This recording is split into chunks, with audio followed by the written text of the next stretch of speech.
Muy bien, alguien está tocando. Bueno, el hermano va a abrir allí porque alguien está tocando. No sabemos quién llegó. Bueno, vamos a ver. Muy bien, hermanos, entonces vamos a abrir nuestras Biblias en Marcos capítulo 4. Bueno, aquí llegaron dos hermanitos más. Que bueno, llegó Miguel y su esposa Jennifer. Hoy nos van a acompañar. Qué bueno, bendiciones también para ellos que están aquí, acabaron de llegar. Muy bien. Entonces, Marcos capítulo 4, versículo 38. Aquí es donde estamos en el estudio. Muy bien, hermanos. Dice Marcos 4, 38, pero vamos a avanzar hasta el 39 y 40. Dice Marcos 4, 38, y él estaba en la popa durmiendo sobre un cabezal. Vamos a por aquí. Y le despertaron y le dijeron: maestro, ¿no tienes cuidado que perecemos? Sí, hermanitos, bien puedan, gracias. Aquí está Miguelito, y al lado allá que no se ve está su esposa Jenny. Muy bien. Y hay otro verso que vimos que está en Hebreos capítulo 2, versículo 17 y 18. Y como el primer enfoque es la humanidad del Señor, hermanos, porque es importante que para enfrentar las pruebas y los temores, o en realidad cómo vencer el temor en medio de la prueba y que la fe gane, es necesario que empecemos desde ahora a identificarnos. Miren lo congruente de esta situación. Él es nuestro, como dice Hebreos 2, 17, 18, por lo cual debe ser en todo semejante a sus hermanos, para venir a ser misericordioso y fiel sumo sacerdote en lo que a Dios se refiere, para expiar los pecados del pueblo. Pues en cuanto él mismo padeció siendo tentado, es poderoso para socorrer a los que son tentados. Y yo digo lo congruente de esta situación, hermano, porque ahora nos corresponde a nosotros identificarnos con el Señor. La única manera, o una de las muchas maneras que vamos a tener a nuestra mano, a nuestro alcance, para superar en una prueba con nuestra fe el temor, es identificarnos también en ese aspecto con aquel que también se identificó con nosotros. Y es bueno entender que el Señor va a estar ahí, ¿no? Cuando dice en todo semejante a sus hermanos, dice en Hebreos 4:15, leímos Hebreos 2, 17, 18, pero Hebreos 4:15 dice: porque no tenemos un sumo sacerdote que no pueda, ¿qué?, compadecerse de nuestras debilidades, sino uno que fue tentado en todo, ¿cierto?, según nuestra semejanza, pero sin pecado. Entonces ya vimos en las clases del jueves, los jueves anteriores, características de la humanidad del Señor Jesucristo, ¿no? Cómo Él en verdad se identificó con nosotros cuando encarnó. El verbo se hizo carne, o Dios se hizo carne, el verbo siendo Dios, dice en Juan capítulo 1, versículo 1 al 14, dice que Dios o el verbo se encarnó y se hizo carne. Juan capítulo 1, versículo 14. Entonces, antes de aprender de la enseñanza de estar en medio de las tormentas, cómo va a reaccionar nuestra fe en esto, hermanos, en oposición a nuestro temor, y también del poder mostrado sobre los elementos, que también una parte que vamos a ver ahora, como parte de la divinidad del Señor. Eso lo vamos a ver en el versículo 41, no hemos llegado todavía ahí. También debemos recordar, los discípulos no se acordaron de ese aspecto fundamental, ¿no? Los milagros que el Señor ya había realizado delante de ellos. Eso lo vimos en Marcos 3 y Marcos 2, como sanar el leproso, las grandes multitudes que él sanaba también de forma milagrosa, como también dice, y esta lectura la que vimos con el hermano Jorge Pinzón en Lucas capítulo Lucas 11, creo que fue, ¿cierto?, cuando vimos la enseñanza sobre, voy a revisar bien el texto porque no me gustaría dar la idea correcta. Entonces es Lucas 5:11, creo que va siendo acá. Sí, Lucas 5:11, en la pesca, donde el Señor motiva a Pedro a que mostrara también su confianza en él. Cuando ellos regresaron de pescar toda la noche, ¿no?, y no habían encontrado nada. Este encuentro que está en Lucas 5:11 está antes de la lectura de Marcos 4:34, ¿cierto? Fue cuando Pedro prácticamente comienza a seguirle, y aún así Pedro estaba entre los discípulos temerosos de morir aquella noche tormentosa. Entonces, ¿cuál es el primer principio que vamos a ver, hermanos, que debemos tener en cuenta? Y si ustedes están anotando en sus libreticas y sus papelitos, tengamos esto en mente, hermanos, que es lo siguiente, que los servidores del Señor o los servidores de Cristo, y hablo de nosotros como seguidores de sus discípulos, vamos a ser también concretos, porque no quiero dar la idea que solamente aquellos que sirven son los que van a pasar por estas situaciones y otros que no, pero que son del pueblo así raso, por decir algo, no van a pasar por nada, no. Todos los seguidores, los servidores, los discípulos de Cristo, no vamos a estar exentos, o sea, no se va a pasar esta situación como que nadie la pasa durante nuestro viaje por este mundo. Entonces, vamos a tener que estar aprendiendo, hermanos, los riesgos de la obediencia y del deber, ¿cierto? Por ejemplo, ¿recuerdan la historia de Jonás, no? Jonás fue enviado a Nínive a predicar el evangelio y en rebeldía se fue al lado contrario. Y el Señor dice en Jonás 1:4, 1:14, trajo una gran tormenta, una tormenta grande. Dios trae las tormentas. Y fíjese que Jonás con su desobediencia cayó en una tormenta que lo llevó a arrepentirse cuando estuvo esos 3 días en el vientre del gran pez. Y los discípulos, nosotros y los discípulos aquí, los 12 más aquellos que estaban en las otras barcas, que le obedecieron para cruzar el lago hacia el otro lado, también se vieron metidos en medio de una tempestad. Los discípulos que estaban aprendiendo del Señor, ¿no? Ellos no han sido perfectos. En realidad ninguno de ellos fue perfecto. Yo creo que la perfección de los discípulos se completó y aún así desde el momento de la resurrección de Cristo, en esos 50 días que Él estuvo con ellos antes de ser levantado a la presencia del Señor, en esos días que estuvo, en esos tiempos, una semana larga, dije 50, es una semana larguita, ellos aún así no eran perfectos. Ellos cerraron su perfección dando testimonio de la fe cuando murieron mártires. Todos los discípulos del Señor, a excepción de Juan, murieron en el martirio. Y ellos hasta el momento, en este momento de la tormenta, no eran perfectos, ¿no? Ellos le asistían a su ministerio, le ayudaban, escuchaban su palabra. Ellos daban también testimonio a aquellos del pueblo, porque ellos ya eran conocidos como los seguidores del Señor. Y también, ¿qué pasa? Y van a proclamar verdades a pesar del rechazo de su familia, o a pesar del rechazo ya no tan disimulado de los religiosos. Y ellos no se avergonzaban de proclamar o de decir como, pero no, Señor, si es necesario, moriré por causa tuya. Pero fíjense lo que pasa, el Señor, pero en este caso que acabo de mencionar, tuvo que ser zarandeado para que su fe en verdad fuese probada. Y todos los discípulos en realidad mostraron qué clase de fe tenían aún en aquel momento en Getsemaní, cuando le abandonaron. Entonces, hermanos, esto es una lección para nosotros. Si somos de verdad creyentes, no debemos esperar que nuestro viaje al cielo sea tranquilo y suave. Eso no está en la Biblia. Hemos sido advertidos de antemano de esto y por lo tanto no vamos a sorprendernos de tener que sufrir como los demás hombres enfermedades, aflicciones, desengaños, pérdidas. Primero Pedro 4:12 al 16 lo dice. Voy a leer en la versión Dios habla hoy. Dice: queridos hermanos, no se extrañen de verse sometidos al fuego de la prueba como si fuera algo extraordinario. Al contrario, fíjense la actitud, hermanos, en medio de la prueba. Yo digo que el Señor permite en nosotros circunstancias, no solamente, recordemos una cosa, las tormentas son para probar la fe, para que veamos qué clase de fe tenemos. Deuteronomio capítulo 6 al 8 habla de para qué son los desiertos. Los desiertos son situaciones de prueba mucho más extensos y eso es para mostrar qué hay en nuestro corazón, ¿cierto? Entonces, el Señor quiere enseñarnos también algo. Y fíjense la actitud que Pedro dice que debemos tener en medio de cualquier circunstancia. Dice que alégrense de tener parte en los sufrimientos de Cristo. ¿Se acuerdan la historia de Pablo y Silas en la cárcel?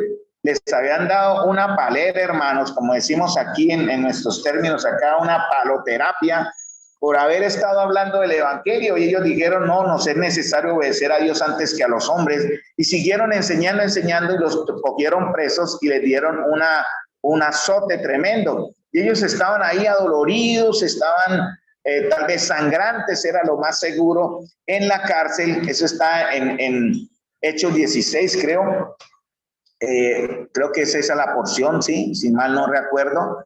Y cuando estaba también con el carcelero allí, y ellos, ¿qué estaban haciendo ahí, hermano? ¿Se acuerdan la porción en Hechos? Ellos estaban cantando al Señor y proclamando su verdad en medio de su dolor. Por eso dice aquí en la versión Dios habla hoy, dice, alégrense de tener parte en los sufrimientos. Dice, dichosos ustedes si alguien los insulta por causa de Cristo, porque el glorioso Espíritu de Dios está continuamente sobre ustedes.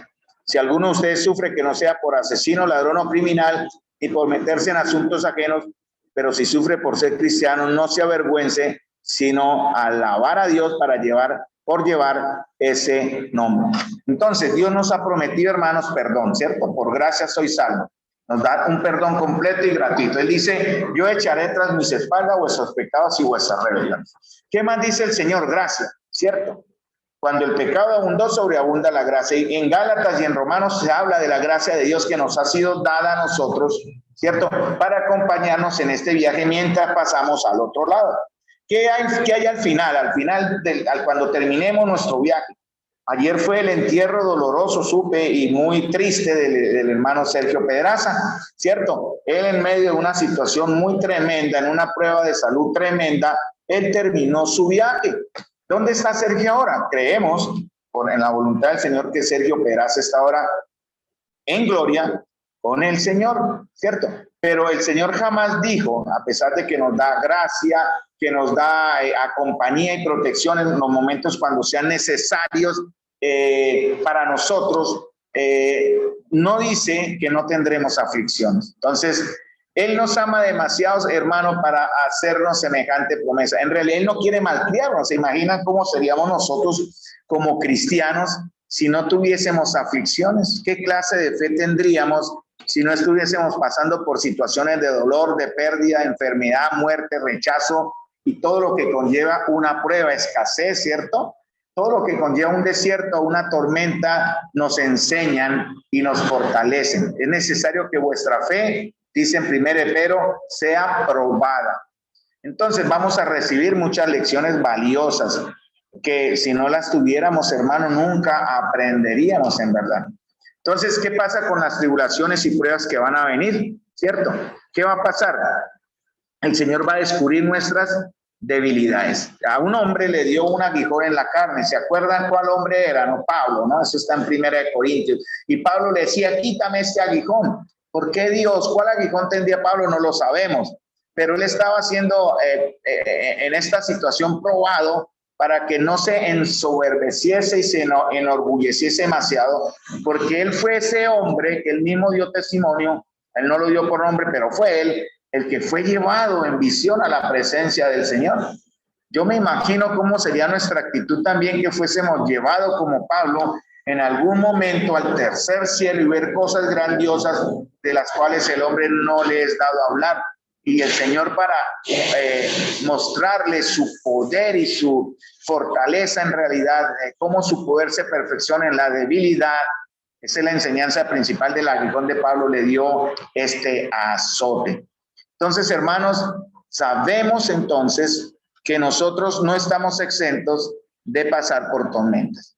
Segundo, otra cosa que vamos a también a entender es que nuestro Señor Jesús, bueno, eso ya lo vimos y es por eso que necesitamos mentalmente estar ya identificándonos con Él, ¿no? Él no es etéreo, Jesús no es un Dios impersonal, no es el Dios Baal, que aquel que se burlaba Elías cuando le decía a los sacerdotes, grítenle, tal vez esté durmiendo, despiértalo.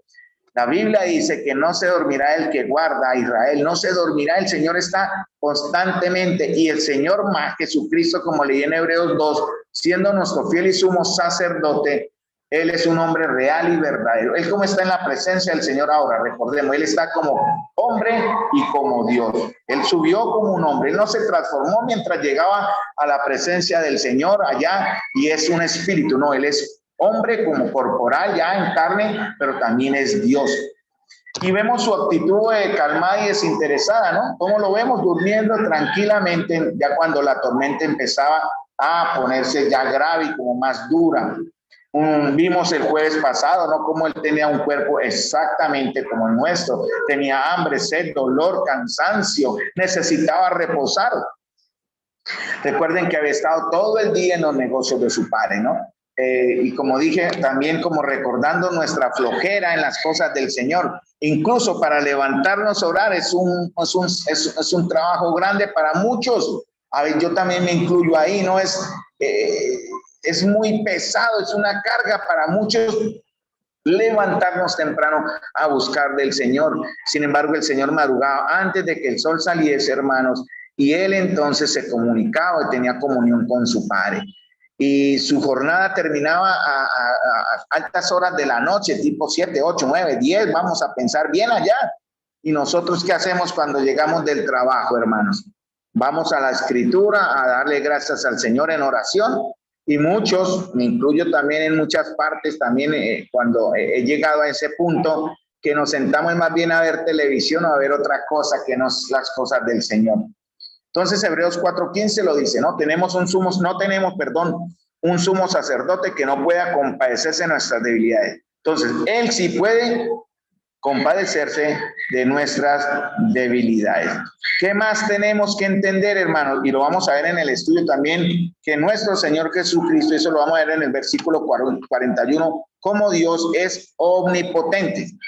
Hay atributos del Señor que son los que nacen de su esencia y naturaleza, que son los atributos de Dios mismo, pero hay otra clase de atributos que son los atributos comunicables, o sea, los que Dios permite que se reflejen en nosotros. Por ejemplo, los hombres no son omnipotentes. Dios, dice la Escritura, es omnipotente, ¿no? Es todo poder, es omnisciente, ¿no? Es omnipresente, Él está en todas partes. Nosotros no podemos hacerlo. Ninguna criatura o ninguno en el ámbito, en el rango de la creación de Dios puede decir que tiene estos atributos que no son comunicables, no los podemos reflejar. No somos omnipotentes, no somos todopoderosos, no somos omnipresentes y no somos omniscientes. Pero el Señor sí nos da unos atributos comunicables que sí los podemos reflejar, como es, por ejemplo, la justicia, el amor, por ejemplo, ¿verdad? Son aspectos de sus atributos comunicables. Entonces, ¿qué es lo que hace él en el versículo 41? Es algo milagroso y eso lo vamos a ver también. Recordemos una cosa, hermanos, para los que estamos aquí reunidos, no sé cómo como un eslogan, márquenselo, pero nada es imposible para nuestro Señor, ¿no? No hay pasiones desbordadas, no hay, por fuertes que sean, no hay un genio violento, áspero, que Él no domine, que no cambie, ¿no? No hay conciencia acosada por el pecado, turbada por el pecado, que Él no calme. Ningún hombre jamás se puede desesperar, en realidad, o debemos jamás desesperarnos si nos rendimos al Señor. En Santiago, en 1 Pedro, también dice que Él honra al que se humilla, ¿verdad? Al espíritu contrito y humillado no despreciarás tú, oh Dios. Entonces a nosotros lo que nos corresponde es también aprender, hermanos, en medio de las tormentas, mirar a quién debemos rendir nuestro orgullo y acercarnos humillados. Tenemos esa debilidad, hermanos, de querer controlarlo todo. Y querer controlarlo todo no es en verdad de un hijo de Dios, no lo controlamos todo. Debemos confiar en el Señor. Estamos ya, gracias a Dios, mejorando estas situaciones ya socialmente y económicamente. Nuestro país está llegando a una normalidad casi un 80-90%. Pero nosotros como hijos de Dios, aún a pesar de los riesgos de pandemia, debemos seguir confiando en el Señor. Nuestra fe y confianza está en el manejo que el Señor tiene de las cosas por venir. Entonces, dice Pedro, en 1 Pedro también, echen su ansiedad sobre Él. Él aprendió, pero aprendió a través de esta tormenta a confiar en el Señor, echando vuestra ansiedad sobre Él. Entonces, hermanos, ¿puede el Señor hacer milagros en nuestros corazones? Claro que sí. Entonces, no vamos a perder esa esperanza. El domingo, con la voluntad de Dios, vamos a hablar de la fe. También, Hebreos capítulo 11, versículo 38 en adelante, 38-39, vamos a hablar de la fe. Y los invito, aprovecho la oportunidad para invitarles a que nos acompañen este domingo en la reunión presencial aquí en el local bíblico. Y vamos a ver en la fe de Hebreos 11 cómo honrar a Dios, cómo agradar a Dios, cómo darle testimonio a Dios con nuestra fe. Entonces, como sabemos que tenemos unas promesas basadas en el todo poder de Dios, en que Él cura por sí mismo, tenemos la esperanza, o la redundancia, perdón, de que vamos a finalizar nuestro viaje si hemos confiado en nuestras almas al fiel Creador, ¿verdad? Él nos va a librar de nuestros enemigos y nos hará vencer a todos nuestros enemigos. Él nos librará de los peligros. Pero también debemos entender que cuando Él no nos libre de los peligros, ni nuestros enemigos sean vencidos, ¿qué actitud vamos a tener? ¿Cierto? Porque hoy se enseña que el cristiano no pasa por nada de eso, ¿no? Vencedores siempre. Eso no es verdad. Entonces, en algún momento esos peligros nos llegarán, nos sobrepasarán. ¿Y cómo vamos a reaccionar, hermanos, cuando esas promesas que el Señor ha dado en su palabra no se apliquen a nosotros, aunque están ahí? ¿Cierto? ¿Qué más vamos a ver en este tema? Recordar que nuestro Señor es, y coloqué esta palabra que me parece como que abarca mucho, excesivamente sufrido y compasivo con su pueblo. Fíjense lo que dijo en el verso 40, nomás para llevarlos a ese texto. Él no se levantó, él con eso no les dijo, bueno, perdieron el trabajo, ustedes no me sirven, ¿no? No, ustedes no me dan la talla, no, él no les dijo eso. Él muy amorosamente les llama la atención y les dice, verso 40 de Marcos 4, ¿por qué estáis así de amedrentados? La palabra amedrentados es cobardes, la cobardía, ¿no? No nos ha dado Dios espíritu de cobardía, sino que poder, amor y dominio propio. Y Él les dijo con amor, ¿no? Él les dijo con amor, ¿por qué están así asustados? ¿No? ¿Cómo no tenéis fe? Porque supuestamente, no porque Él no supiera, Él lo sabe todo, Él ya sabía la fe que tenían sus discípulos, obviamente. Pero Él les va con esto a hacer como llamarles la atención de que miremos el nivel de nuestra fe. Y si le preguntáramos a los hermanos que están aquí, a Miguel, a Jenny, a David, o a ustedes que están allá presentes, ¿cuál es la medida de fe que tenemos? ¿Quién puede decir cuál es la medida de fe? La respuesta en realidad es imposible de dar, hermano. Yo no puedo decir que tengo mucha fe, pero tampoco decir que no la tengo. ¿Cómo voy a saber la clase de fe que tengo cuando esté en la prueba? Cuando esté en esa tormenta, ahí voy a darme cuenta en verdad qué fe o qué clase de fe tengo. ¿Cuánta fe es necesaria? ¿Con cuántas empieza? ¿Verdad? Y la palabra de Dios dice también en el Evangelio que nuestra fe debe ser como un grano de mostaza, así el tamaño de una uñita, un granito de arroz debe ser nuestra fe. Con eso se arranca. Pero la fe se debe alimentar y la fe se debe cuidar y la fe se debe perfeccionar. Entonces, como dije al principio, hay diferentes clases de fe. Aquí vamos a hablar de la fe en medio de las pruebas, pero tenemos también que, en cierta manera, hablar de la fe de la doctrina. ¿Qué clase de fe tiene usted en su doctrina? ¿Sí cree usted lo que está ahí en la Biblia, leyendo y teniendo como una verdad, o simplemente es una lectura más religiosa que le permite crecer en su espiritualidad, pero no tiene realmente ni una relación cercana con el Señor, en realidad, ni una posición nueva con el Señor? Simplemente es uno más que escucha, así como por ir a escuchar a otra iglesia, a otros que en realidad, y abro comillas, como para dar el contraste y el ejemplo, que son falsos maestros y falsos profetas y falsas verdades que se enseñan como verdad, y hay muchos que les creen. Pero hermanos, nosotros en nuestra asamblea queremos ser muy ortodoxos en la enseñanza de la Escritura. No que crean a Carlos, ni que le crean a David o que le crean a Miguel cuando enseña o cuando compartimos palabra, sino, hermanos, creerle a Dios que está aquí manifestado en la Escritura, ¿no? La fe es por el oír y el oír por la palabra de Dios. La palabra que aparece ahí, el término palabra que aparece en Romanos 10, es el término rema, que tiene que ver con la palabra hablada o la palabra revelada en un punto o en una situación específica.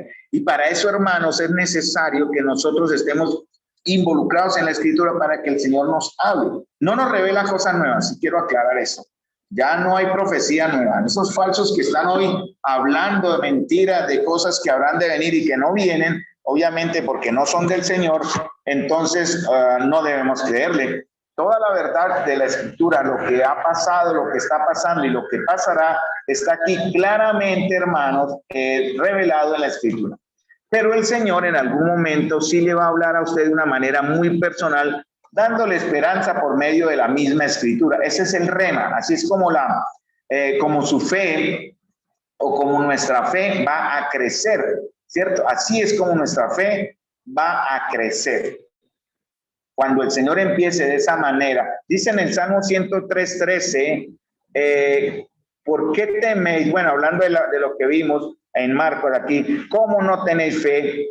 Recordemos también lo que dice el Salmo 103:13, hablando, el Señor dice que el Señor como un padre se compadece a sus hijos, y así el Señor se compadece de los que le temen. Salmo 103, yo lo tengo en otra versión, creo que la tengo aquí en la Dios habla hoy, pero en el Reina Valera es similar, no se asusten.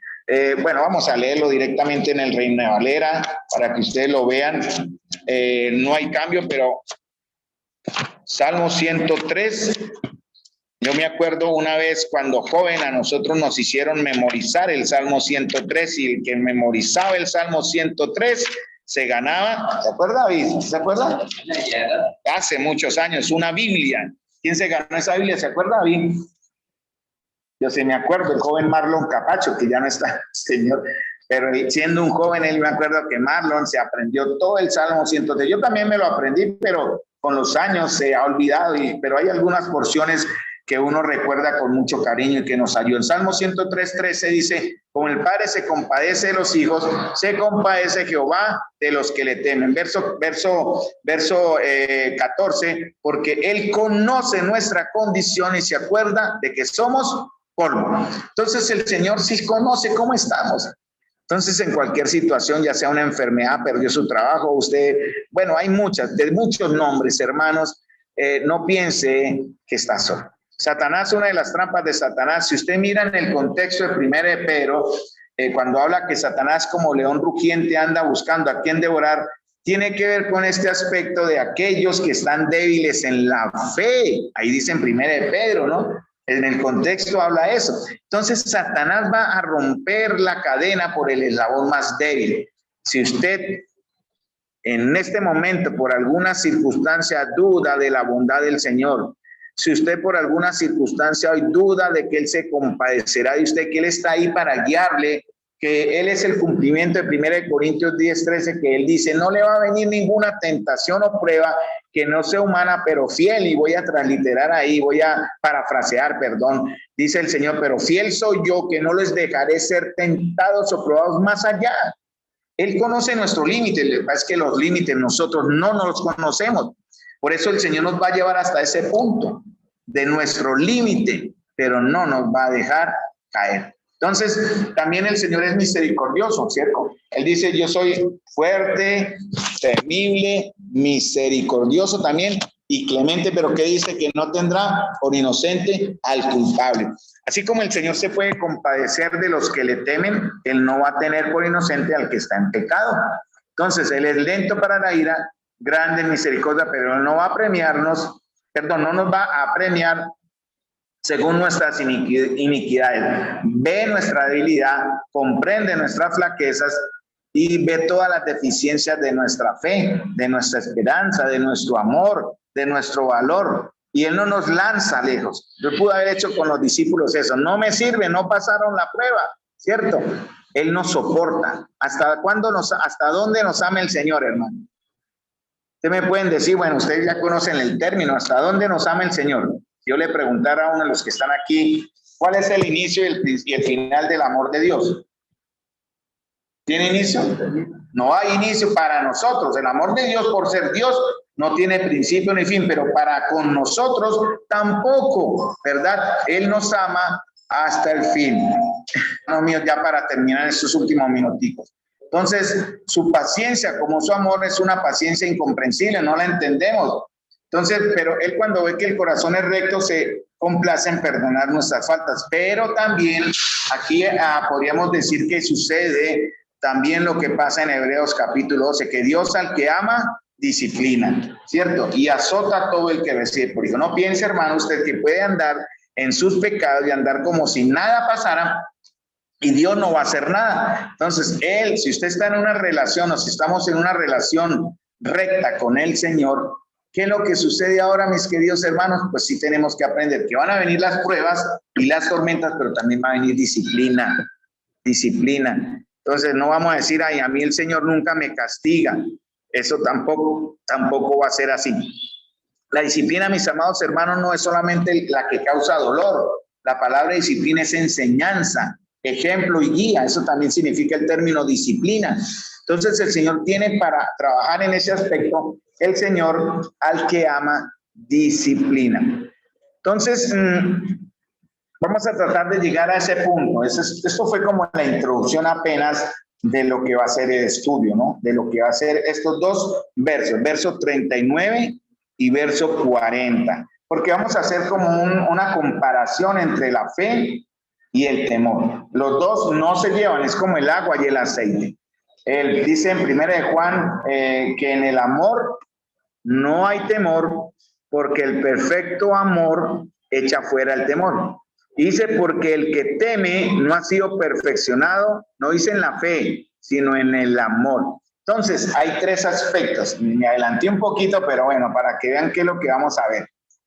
Temor, fe, y hay un conector, hace alguien que enlaza, porque el tener temores es humano. Nadie puede decir que nunca tendrá temores. El mismo Dios hombre o hombre Dios, ahí en Getsemaní, en su humanidad, estaba en gran angustia y temor al saber que se enfrentaría con la ira de Dios. Entonces, el temor es parte de nuestra esencia como hombres, como mujeres, como hombres, como seres humanos. Nadie puede decir el temor ha sido quitado de nuestro corazón. No, eso no sería verdad. Pero nuestra fe va a estar por encima de ese temor y va a haber un conector, algo que va a ser el gancho, como que el enganche más bien, el enganche para que nuestro temor no domine nuestra fe. Ahí es donde vamos a tratar de llegar. Entonces, vamos a ver cómo le explicamos en estas clases, porque fácilmente en estos dos versos vamos a gastar 2 o 3 clases más, porque la palabra de Dios es tan profunda y ahí tenemos bastante material. Y vamos a aprender, hermanos, vamos a dejar acá entonces con este verso. No tenemos un gran sumo sacerdote que no pueda compadecerse de nuestras debilidades. Entonces, vamos a dejar aquí, hermanos, para el próximo jueves. Esto simplemente fue como la introducción, para que ustedes vean, porque realmente en estos 2 versos que quedan tenemos que hablar de todos esos temas que les acabé de mencionar. ¿Qué es lo que buscamos al final, hermanos? Pues eso es lo que yo estoy aprendiendo, créanme, porque este proceso yo le llevo como 2 o 3 semanas de adelanto, en cierta manera. Yo he tenido que sentarme a estudiar, memorizar y también a aprender para mí, para poderles compartir a ustedes. Eso no me hace perfecto, ni más superior, ni más faltaba, porque falta que me llegue la prueba. Espero que no me llegue tan rápido, pero me va a tener que llegar la prueba donde el Señor dice, bueno, Carlos, usted aprendió de la fe, vio en la palabra los principios, vamos a ver de qué está hecho, Carlos.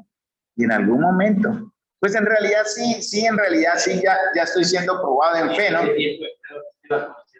Sí, claro, ahí es donde voy a saber si yo soy bla bla o simplemente soy puro bla bla, pero en realidad sí, va a haber un acto de fe que tengo que hacer, en verdad, cuando debo entregar a mi hija que se me vaya. Eso es un acto de fe y bueno, esperando en las manos de Dios y orando que el Señor siga cumpliendo su propósito en nuestra hija. Entonces voy a tratar de que cuando llegue ese momento podamos en verdad pues no fallar en nuestra fe. Vamos a dejar ahí, amados hermanos. David va a decir algo, sigan. No, pero lo contrario de la fe es la duda. Sí, señor. ¿Puede hablar más duro? Díganme. Lo contrario de la fe es la duda. Y Pablo dice que nosotros andamos es por fe, más no por vista. Y aquí dice, pero el que duda es semejante a la onda del mar que es arrastrada por el viento y echada de una parte a otra. No pienses, pues, quien tal haga que recibirá cosa alguna del Señor. Entonces, lo contrario de la fe es la duda. ¿Y cómo puede uno creer en Dios si duda de la palabra de Dios? ¿Qué sentido tiene creer en Dios y no le creo lo que Él dice? Muy bien, hermano. Eso va a tener, exacto, eso es parte de lo que vamos a ver con Hebreos, es parte de lo que vamos a ver. Yo monté ahí en la invitación de Zoom el verso de Romanos 14, ¿no? Lo que no proviene de fe es pecado. ¿Es posible pecar? Si no tenemos fe, ¿pecamos? Yo creo que sí. Si no tenemos fe, pecamos, porque estamos diciéndole en cierta manera, aunque no con esa arrogancia, eres un mentiroso, diciéndole a Dios, no eres veraz. Y entonces eso es pecado. Entonces tengamos cuidado, hermanos, de no caer en ese acto de incredulidad como Israel. 1 Corintios 10 habla de todos esos hechos que Israel hizo por incredulidad, porque decidieron no creerle a Dios y por lo tanto actuaron en desobediencia y recibieron castigo. Entonces el Señor no quiere que nosotros seamos castigados. Muy bien, hermanos, entonces vamos a terminar acá con una palabra de oración.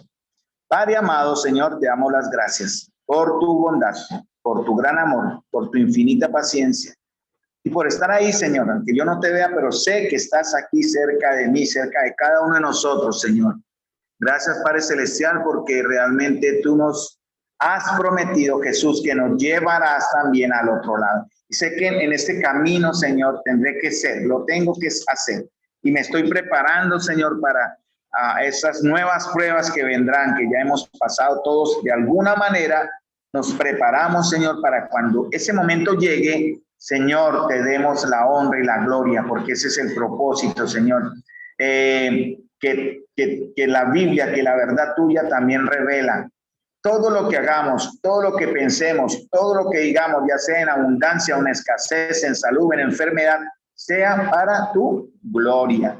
Entonces, mis queridos hermanos, Dios les bendiga. Vamos a tomar ahora las peticiones de oración y vamos a anotar nuestros deseos de oración para